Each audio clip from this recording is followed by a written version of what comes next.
Normally at the Tour de France, we are very busy whizzing around all the team hotels looking for bikes and hot tech, etc.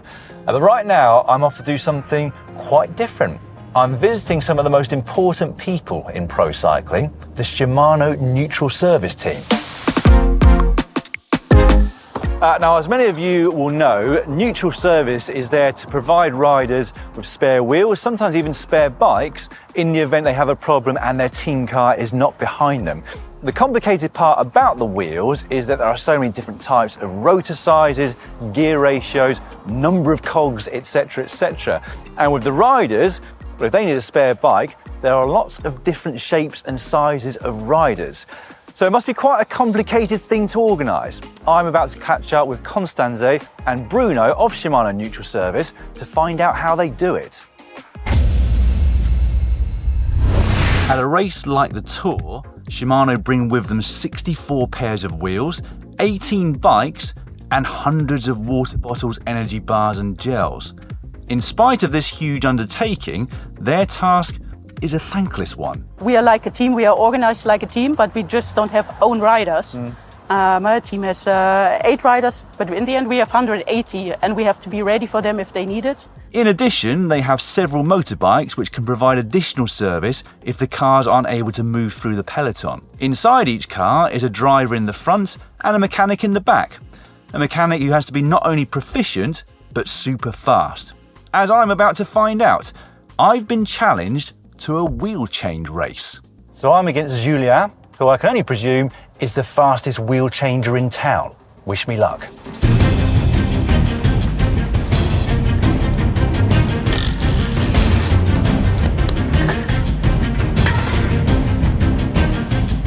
Oh. No, he's done me. By a long way, I've jammed the wheel.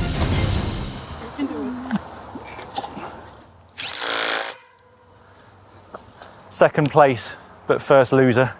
Well done. That was a lot quicker than me. Unfortunately for me, changing a wheel should be the easy bit.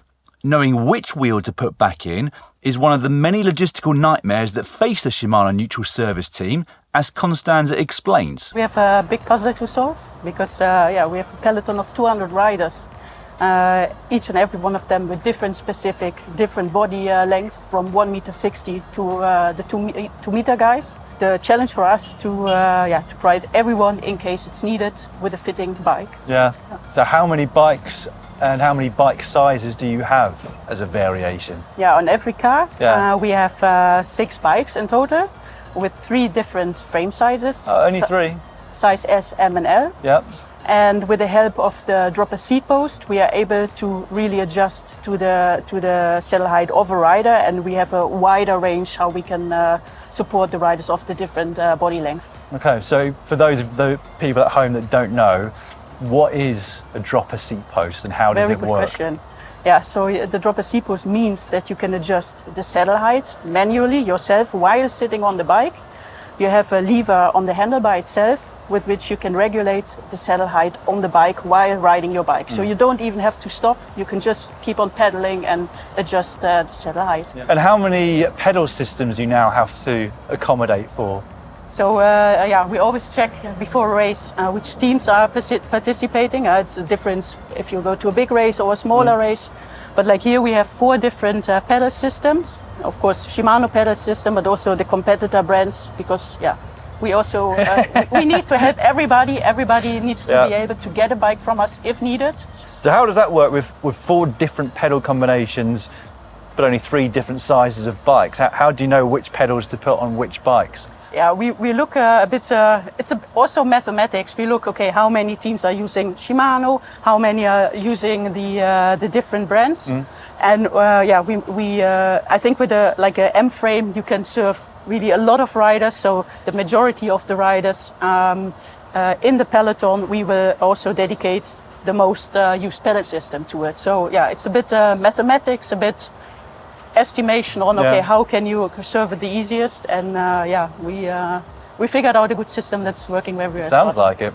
Do you set any of the bikes up specifically for like the best placed, right, the biggest star riders, let's say? So at the Tour de France the last few years, Vingegaard, Pogačar, they've been dominating. Have you got a bike set up for each with their measurements and their own pedal system? Yeah, we actually do that. Okay. Considering the different pedal systems that they are using, we prepare up to 4 bikes for the first 4 in the GC.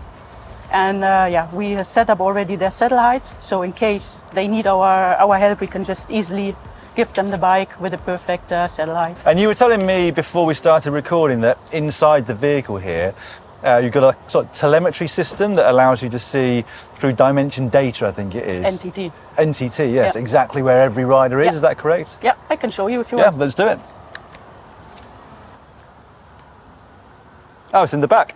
Yeah, I thought it was going to be in the front for some No, reason. it's with the mechanic. The mechanic is the eyes and ears for the driver during the race, Yeah. looking out the window, but also through the help of their tablets, we are able to see the live position of the riders, of the different riders groups, the gaps of the different groups in time and distance. And so how do you use that information for what you need to do as Shimano neutral service? Yeah, there are some UCI regulations as to when we are allowed to place a car or a motorbike behind a rider. You know, there's 20 seconds, a motorbike may come. There is 40 seconds, then a car may come. But yeah, this is very theoretical and a lot can happen during the race. And sometimes it's needed that we adjust just to the needs of the race, and it helps us next to the information which we get on Radio 2 on time gaps, etc., to also really see ourselves, okay, what are the real time gaps for different groups. So yeah, we can adjust our position if needed, and in the end I think it's also important for the safety, because we know sometimes we have to decide in a split second, okay, do we stop the car because the back is coming very, very fast, or do we stay another few hundred meters? So yeah, it really helps us to make these decisions. Yeah, because these gaps can change very quickly, don't they? And so in a race like the Tour de France, you have 3 cars per stage, is that correct? Yes, that's very true. And the 3 cars among each other also really communicate. So it's not car 1 2, 3, somewhere in the nice sunflower fields of France.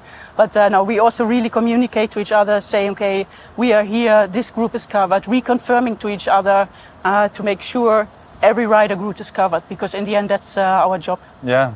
And have you got any sort of feel-good stories? Like, what's the most positive thing that's been your experience in terms of, you know, helping a rider that hasn't been able to access their own spare bike, etc.? Yeah, what I really like, I think also if a rider thanks for our help, it's really a small detail, but you can see the guys, they really appreciate it. In the end, they are the unsung heroes really in the background, and they are prepared every day to be there when it's needed, and then when the rider comes and say, hey, thanks, good job, or great that you gave me a wheel, I think it's really making everybody very, very happy. I would imagine, because it can be a thankless task, I think, like looking on the outside in, you know, you look at somebody changing a wheel, and this is the team mechanics as well, it's not just neutral service. It can only go wrong. Like if it's a quick change, I'd just be thinking, that was a good change. Yeah. If it's a slow change, I'm thinking, well, that was a shocking change, and it's more critical than it is praising. So when a rider comes and specifically says thank you, it must mean an awful lot. Oh, absolutely true. And I think, we are there, but we are like a team. We are organized like a team, but we just don't have own riders. My team has 8 riders, but in the end we have 180, and we have to be ready for them if they need it. And it can be that nobody needs us. But in some races, we really have a lot of work to do, what I think a lot of people don't really know looking from the outside to a race. Yeah, there must be some, like Roubaix, obviously, that are incredibly complicated for you guys. Yeah, absolutely. It's, I think, maybe one of the most challenging races throughout the year.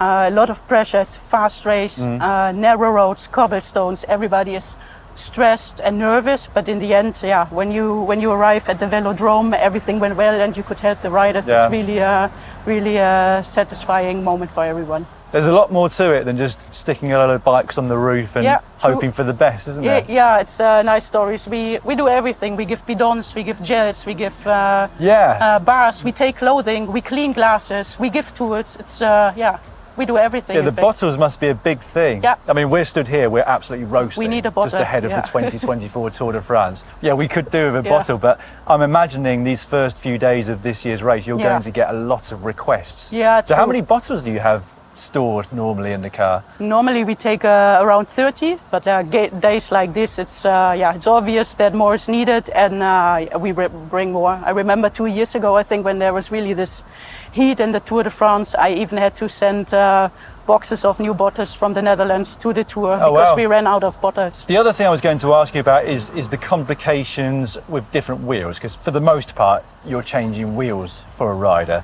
I presume now everybody at the Tour de France is on 12 speed. Yes, that's correct. Okay, so that's one thing that's a bit easier than a year or two ago. Yes, absolutely. But we still have the different rotor sizes for disc brakes, and presumably you know which teams are using which. Yeah. So in fact, there are a lot of details that we have to know for each rider. The drivetrain brand, that will determine which cassette we have to take.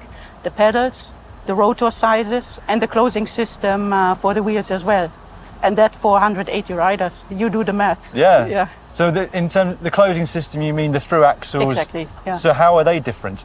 Yeah, we have 3 options in fact at the moment in the peloton. It's either with a quick release or with a 5 or 6 millimeter. And Oh, I didn't realise any teams were using 5mm through axles. yeah, we still have 2 who are using it. Oh wow, so it's a lot of information to take in when you hear on the race radio or you see that a certain rider's punctured. Yeah, I think that's maybe what a lot of people don't know, that in fact our mechanics have maybe the most difficult job Yeah. of all mechanics in the race. Because you hear the information on the radio, you have to think, okay, this rider is using this drivetrain brand, these through axle, this rotor size. So it's really a lot of things have to happen in a split second before running out of the car. That's what you have in the list at the back here then. Yeah. So you just quickly see what team it is, what size rotor, what size through axle. I've now joined Bruno, who's with France Neutral Service, who was just telling me he's been in this sport for a long, long time. First Tour de France, 1997, Yeah, you said. it's a long time. Huh? Yeah. Since then, he created his own neutral service team many years ago. But once Shimano got the contract with ASO in 2021, he's headed that up. But we're in the room pre-Tour de France this year. We've got a lot of bikes and equipment. Some of it's out in the car. On the car we've just seen, I know some of the bikes are already there and the wheels, but on the Tour de France, how many bikes and how many wheels do you have here, and on the cars, etc.? Yeah, we have a lot. For a conventional stage, we have 63 wheels in the total. Oh wow! Yeah, we have 6 bikes per car and 13 wheels, and we also have 6 wheels Per per motorbike. motorbike. And Wow. for conventional, we have 1 motorbike. For the travel stage, we'll have 3 additional motorbikes. Okay. So that's a lot, and because we will have for this stage, we'll have 3 cars and 4 motorbikes. Okay, That's so really a that's lot the of 63 wheels yeah, there. Yeah. And I think in the mountains in the last 10 days, Yeah, you in have... the last 10 days, we'll have also 2 motorbikes. So total of 3 cars and 2 motorbikes. Okay. Have you had a moment where you've helped a rider to win a stage of the Tour or a stage of Paris? I can. I remember it was our first assistance in 2021.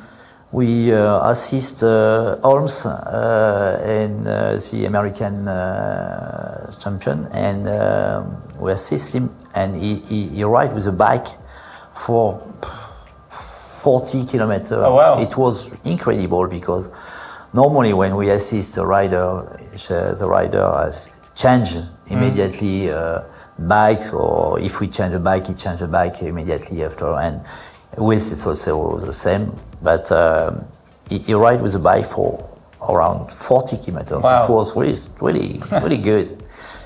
If another example, but it was during French Championship. It was for a small category cadet Cadet is 17 years old, and we assist a rider, and he became a French championship. Oh, fantastic. With a bike. So it was really a nice story. So there you have it.